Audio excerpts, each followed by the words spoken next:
Please introduce yourself. Hello, I'm Senior ICU Nurse at Hospital. I have been working as an ICU nurse for over 10 years. Q1. What is normal vital sign?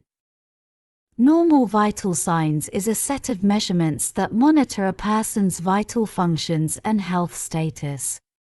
Common vital signs include 120/80, T 98.6 F, R 12-20, PR 60-100 BPM, SpO2:95-100. Q2. What are the main types of mechanical ventilation? Non-invasive ventilation. This type of ventilation involves delivering oxygen or air through a mask or helmet over the mouth and nose. 1. Positive pressure ventilation. During positive pressure ventilation, air is either blown into the lungs or positive pressure is applied to keep the airways open. 2. Negative pressure ventilation. Negative pressure ventilation is used for patients whose lungs are partially or completely blocked. During this type of ventilation, air is suctioned out of the lungs to provide support. Q3. What are all the pulse sites in the body? Radius artery. The pulse in this area is taken from the distal wrist. 1. Carotid artery. The pulse in this area is taken from the carotid artery, which is located in the neck. 2. Femoral artery. The pulse in this area is taken from the femoral artery, which is located in the thigh. 3. Plantar artery. The pulse in this area is taken from the arch of the foot. Q4. What would make you happy in a job? In a job, I would want to have the opportunity to work in a challenging and stimulating environment, and have the ability to make a positive impact on the lives of others. I would also want to have the opportunity for ongoing learning and development, as well as feedback and recognition for my work. Q5. What are you looking for in terms of career development? For career development, I am looking for opportunities for professional and personal growth, to broaden my knowledge and skills, and to advance in my career. I am looking for positions that offer opportunities for advancement, professional development, and mentorship. I am also looking for roles that provide room for creative expression and innovation, and offer opportunities to build meaningful connections with colleagues and stakeholders. Q6. Do you have a team experience you found disappointing? As an ICU nurse, one disappointing team experience was when I was struggling with a complex patient case and was not getting enough support from the team. I felt that they were not taking the situation serious and failing to provide the necessary assistance. This experience was frustrating and made me feel alone and unsupported, which negatively impacted my ability to provide timely and quality care to the patient. Q7. What is your weakness? One of my weaknesses as an ICU nurse is that sometimes I struggle to take time for myself and set boundaries. I often find myself working for long hours and taking on more responsibility than is healthy. This can cause me to feel overworked and stressed, which can negatively affect my ability to provide quality care to patients. I am working on improving in this area by prioritizing my own needs and setting reasonable boundaries. Q8. Why reason behind leaving your last job? As an ICU nurse, one reason for leaving my last job was that I felt like I had reached a point of stagnation and was no longer growing and developing professionally or personally. I felt like I had hit a plateau and was not being challenged enough in my current role. Additionally, I felt like the culture of the workplace had started to become toxic and I no longer felt supported and valued. Q9. What is your strength? One of my strengths as an ICU nurse is my ability to stay calm and focused in emergencies and high-pressure situations. I am able to remain composed and focus on the tasks at hand, without letting emotions or distractions get in the way. This ability to stay calm and focused helps ensure that I can provide timely and efficient care to the patients and effectively manage the complex situations that can arise in the ICU. Q10. What relevant experience do you have? As an ICU nurse, I have experience treating patients in critical condition and managing complex cases.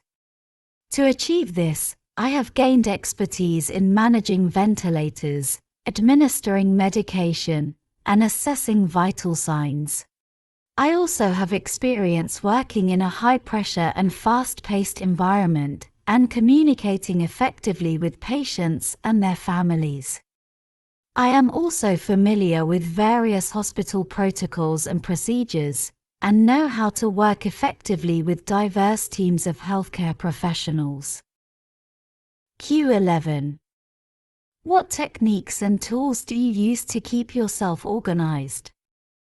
To keep myself organized, I primarily rely on digital tools such as email, calendars, and task management software. I use email to communicate with team members and external parties, the calendar to schedule tasks and prioritize workloads, and task management software to track and monitor project progress. I also physically keep a notebook to jot down tasks or to-dos as needed. Additionally, I set aside dedicated time each day, typically in the morning, to plan, prioritize, and organize my tasks to ensure I prioritize the most important tasks and stay on top of my workload. Q12. Give me some examples of teamwork. Certainly. Here are some examples of teamwork: working on a project where each member has a specific role and the team collectively works towards a shared goal. Working in a team where each member offers ideas and insights, and the team discusses and evaluates those ideas to come up with a solution. Working in a team where members share information and knowledge, and provide feedback and support each other to reach a final result. Q13. How do you see yourself 5 years from now? In 5 years, I see myself as an experienced ICU nurse who has advanced in my career and is continuing to grow and develop. I would like to have gained even deeper mastery of my field and advanced my knowledge and skills. I would also like to be working in a challenging and rewarding role where I can use my experience and expertise to make a positive impact. Additionally, I want to have maintained a good work-life balance and made time for activities outside of work that are important to me. Q14. Why should we hire you? As an ICU nurse, I bring a combination of experience, expertise, and passion to my work. I have gained practical experience treating patients in critical condition and managing complex cases, and have developed valuable skills in managing my workload and communicating effectively, both with patients and their families. I am committed to providing high-quality care and have proven my ability to work effectively in a high-pressure environment. Additionally, I have a track record of delivering results and maintaining positive working relationships. Q15. What were your responsibility of your last position, and gave them the time and space to say goodbye? In my last position, I was responsible for managing and monitoring patients in the ICU. I evaluated and addressed their needs, including providing medical support, administering medications, and maintaining safe, clean conditions. I also coordinated patient care with the broader hospital team, including specialists and physicians. Q16. Could you please tell me the hardest decision you have had to make? My hardest decision involved a situation where a patient's family was facing a difficult decision about whether or not to place their loved one on life support. The patient was diagnosed with a terminal illness and had been deteriorating over time. The family was grappling with the dilemma of whether or not to pursue life-extending measures, knowing that the patient would likely not survive despite these efforts. Ultimately, I supported them in their decision to let the patient go peacefully, and gave them the time and space to say goodbye. Q17. What are the reversible causes of cardiac arrest? Hypovolemia, an extreme shortage of blood volume due to bleeding, dehydration, or other causes. Hypothermia, an abnormally low body temperature, which can cause the heart to slow down or stop. Hypoglycemia, an abnormally low blood sugar level, which can disrupt the electrical conductivity of the heart. Coronary artery disease, an underlying condition that causes a gradual narrowing of the arteries that supply blood to the heart. Aortic dissection, a sudden tear or leak at the major artery in the heart. Aortocoronary bypass surgery. This procedure involves bypassing a blocked or narrowed coronary artery in the heart. Angioplasty stent. This procedure involves inserting a small tube or stent into the narrowed artery in the heart to open it up and improve blood flow. Thrombolysis. This process uses a medication to dissolve blood clots in the artery, opening up the artery and improving blood flow. Thrombectomy. This procedure involves surgically removing a clot from the artery, typically using a thin catheter that is inserted into the artery and advanced to the clot. Transcatheter aortic valve replacement. This procedure involves the insertion of a replacement valve via a catheter into the heart. Implantable cardioventilator device. This device is implanted into the patient's chest and provides additional support for breathing and heart function. Pacemaker. This device, which is implanted into the chest, provides electrical impulses to the heart to help it beat more regularly. Q18. What are the different ways of oxygen administration? Here are the different ways of oxygen administration. 1. Nasal cannula uses a small oxygen tube that is inserted into the nostril and provides an enriched oxygen mix into the upper respiratory system. 2. Oxygen mask covers the nose and mouth and delivers concentrated oxygen, up to 100%, into the lower respiratory tract. 3. Venturi mask features a small reservoir for oxygen and allows for control of the flow rate, allowing the oxygen to be administered in a more gentle manner. 4. Continuous positive airway pressure CPAP, a form of ventilation used for patients with respiratory problems.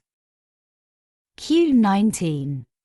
What is the best and cheapest method for prevention of infection? The best and cheapest method for prevention of infection is regular hand washing. Hand washing with soap and water, for at least 20 seconds, helps remove germs and prevent their transmission. Additionally, avoiding contact with people who are sick or who display signs of sickness can also help prevent infection. Regularly cleaning and sanitizing commonly used surfaces such as doorknobs, keyboards, and cell phones can also reduce the spread of germs. Finally, practicing good cough and sneeze etiquette, covering your mouth when coughing or sneezing, avoiding touching your face, and using disposable tissues are all simple yet effective measures for preventing infection.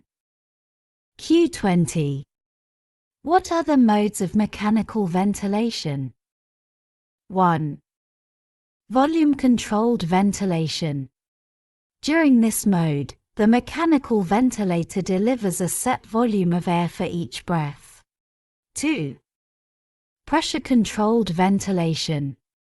This mode provides a targeted amount of positive pressure to promote lung expansion and air outflow. 3. Pressure support ventilation. In this mode, the patient is given the opportunity to initiate or trigger the breathing and the ventilator provides support. 4. Synchronized intermittent mandatory ventilation. This mode involves the synchronization of patient-triggered breaths with the mechanical ventilator. 5. Spontaneous breathing ventilation. This mode allows the patient to breathe spontaneously and the mechanical ventilator assists the patient by providing additional air as needed, based on preset parameters. Q21. What do you think great patient care means? I believe that great patient care means providing compassionate and respectful care. It means putting the patient's needs and preferences first, making them feel comfortable and safe, and providing them with the best possible care. It is about listening to the patient and being available whenever needed. Q22. What are 7 rights of medication administration? Here are 7 rights of medication administration. 1. Right patient. Verify that the correct patient is receiving the medication. 2. Right medication. Verify that the correct medication is being given. 3. Right dose. Ensure that the medication is being given in the correct amount. 4. Right time and route. Ensure the timing and route of administration are appropriate for the medication. 5. Right documentation. Ensure that the medication is being correctly documented. 6. Right documentation of allergies. Ensure that any known allergies are documented. 7. Right disposal of medication. Ensure that leftover medication is properly disposed of.